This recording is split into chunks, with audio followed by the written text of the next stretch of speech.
Hello दोस्तों, मैं काफ़ी टाइम बाद आज इस चैनल पर वीडियो डाल रहा हूँ क्योंकि यार मुझे डर रहता था कि ये चैनल डिलीट ना हो जाए क्योंकि मेरा इससे पहले वाला चैनल भी डिलीट हो गया था। पर मैंने काफ़ी चैनल्स देखे जो आज तक चल रहे हैं तो थोड़ी इंस्पिरेशन मिली उनसे और मैं थोड़ा डिप्रेस्ड भी था। खैर वो सब छोड़ो, अब शुरू करते हैं। तो आज से हम सोलो लेवलिंग एनिमे की एक्सप्लेनेशन स्टार्ट करने जा रहे हैं। दोस्तों ये एनिमे कोरियन मानवा से अडेप्टेड है और इसकी एनिमेशन देखकर मेरे तो भाई गूजबम्स आ गए थे।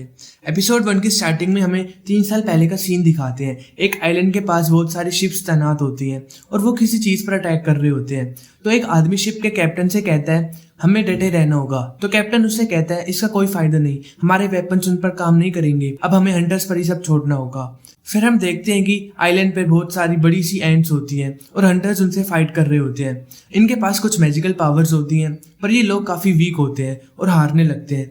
एक आदमी को एक एंट खाने जा रही होती है कि तभी ब्यूंग नाम का एक हायर रैंक का हंटर वहां आ जाता है और उसे बचा लेता है और अपने मैजिक से एक ही झटके में उसे हील कर देता है। तभी उसके पीछे और एंट्स उस पर हमला करने जा रही होती हैं कि उसके 2 टीममेट्स यूनो और यूनसियोक वहां आ जाते हैं और उसे बचा लेते हैं। वो दोनों भी काफी स्ट्रांग होते हैं।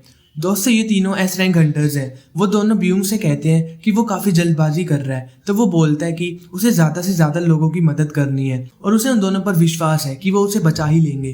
तभी एक व्हाइट कलर की एंट वहां आ जाती है और उन्हें लगता है कि वो उस झुंड की लीडर होगी।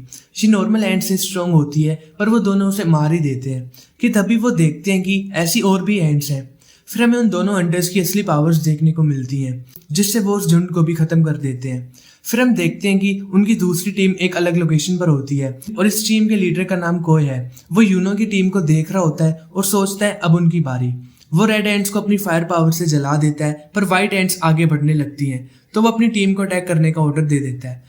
फिर हमें बताते हैं कि लगभग 10 साल पहले अचानक बहुत सारे मैजिकल गेट्स ओपन हो गए थे जो हमारे वर्ल्ड से एक दूसरे डायमेंशन को जोड़ते हैं और वहां से दूसरे डायमेंशन के क्रिएचर्स यहाँ हमारे वर्ल्ड में आने लगे जिन्हें मैजिकल बीस्ट कहते हैं। उन पर नॉर्मल वेपन्स काम नहीं करते और जिन लोगों ने इन बीस्ट से लड़ने की एबिलिटीज को अवेकन कर लिया है उन्हें हंटर्स कहा जाता है। उनकी बॉडी में कितनी मैजिकल पावर्स हैं उसके अकॉर्डिंग उन्हें रैंक दी जाती है। सबसे स्ट्रॉन्ग है एस रैंक हंटर्स, फिर ए बी सी डी और लास्ट में आते हैं ई रैंक हंटर्स। फिर हमें 3 साल बाद का सीन दिखाते हैं, मतलब प्रेजेंट टाइम का। हंटर्स एक रेड पर जा रहे होते हैं। फिर हम एक आदमी को देखते हैं, उसके पास पार्क नाम का एक आदमी आता है जो पहले कह रहा था कि वो रेड पर नहीं जाएगा क्योंकि उसकी बीवी प्रेग्नेंट है, पर अब वो भी रेडी है। फिर हमारे मेन कैरेक्टर की एंट्री होती है। इसका नाम है संग जिनवू। वो थोड़ा इंजर्ड होता है। सब लोग उसका हालचाल पूछ रहे होते हैं तो पार्क उस आदमी से पूछता है क्या ये बहुत स्ट्रांग है जो लोग इतना इसका हालचाल पूछ रहे हैं। तो वो आदमी बताता है कि इसका बिल्कुल उल्टा है, तुम्हारे जाने के बाद इसने ज्वाइन किया था। इसे सब वीकेस्ट हंटर ऑफ मैनकाइंड नाम से जानते हैं। सबसे कमजोर ई रैंक के मॉन्स्टर्स के साथ लड़ने से ही वो हॉस्पिटल में पहुंच गया था। तो तुम ये समझ लो ऐसी रेड जिसमें इसे बुलाया गया है वो कितनी इजी होने वाली है। जिनवू ये सब सुन लेता है और सोचता है कि वो सही तो कह रहे हैं। फिर हम एक प्यारी सी लड़की को देखते हैं जिसका नाम जूही होता है। वो उसे इंजर्ड देखकर परेशान होती है और उस पर गुस्सा करने लगती है। जिनवू उसे बताता है कि जिस रेड में वो गया था उसके साथ हाई रैंक के हंटर्स गए थे और वो कोई हीलर नहीं ले गए, इसलिए वो इतना इंजर्ड हो गया। जूही कहती है वो इतने सेल्फिश कैसे हो सकते हैं। तो जिनवू कहता है कि ये उसी की गलती है कि वो इतना वीक है और ये तो रोज का है। फिर हमें उनका लीडर दिखाते हैं जो इस रेड में उन्हें लीड करेगा। इसका नाम सोंग है। लोग बात कर रहे होते हैं कि उसके पास यहाँ पर मौजूद सभी लोगों में से सबसे ज्यादा स्किल्स हैं। फिर वही आदमी जिनवू से कहता है कि इस बार इंजर्ड मत होना। जिनवू के पास सिर्फ एक नाइफ होता है जिसमें कोई मैजिक भी नहीं होता, पर वो सिर्फ यही अफोर्ड कर सकता था।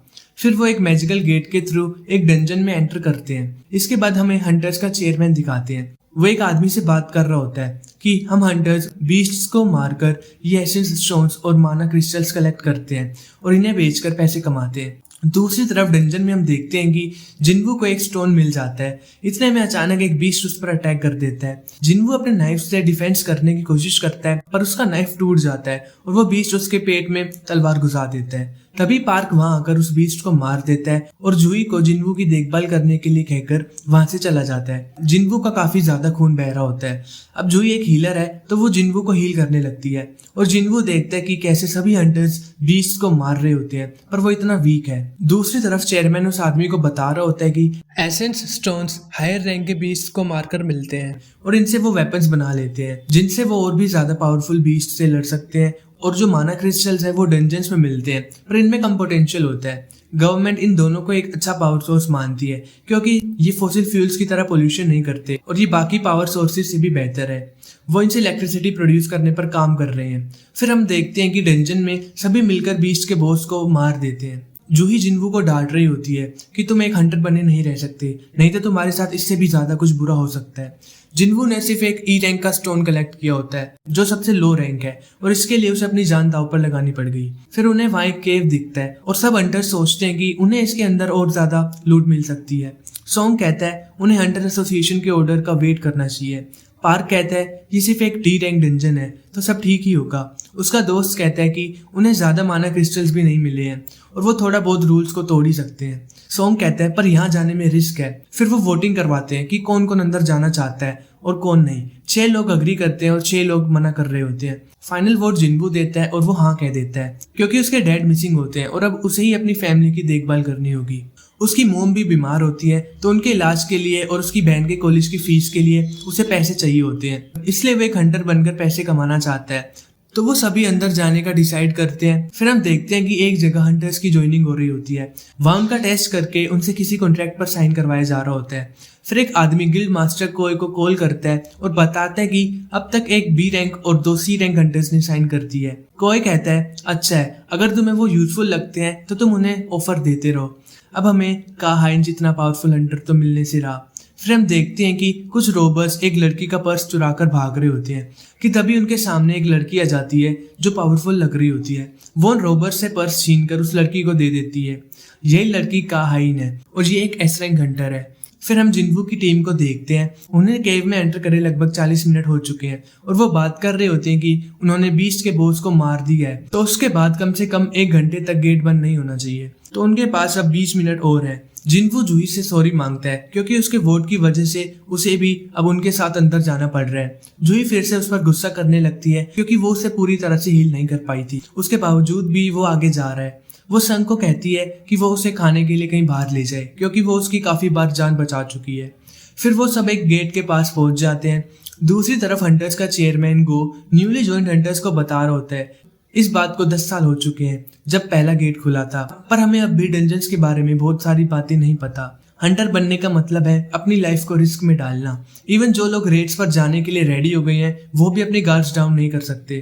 तुम्हें कभी भी केयरलेस या एरोगेंट नहीं होना है। अगर तुम जीना चाहते हो तो मेरी एक एडवाइस याद रखना, प्लीज डर के रहो।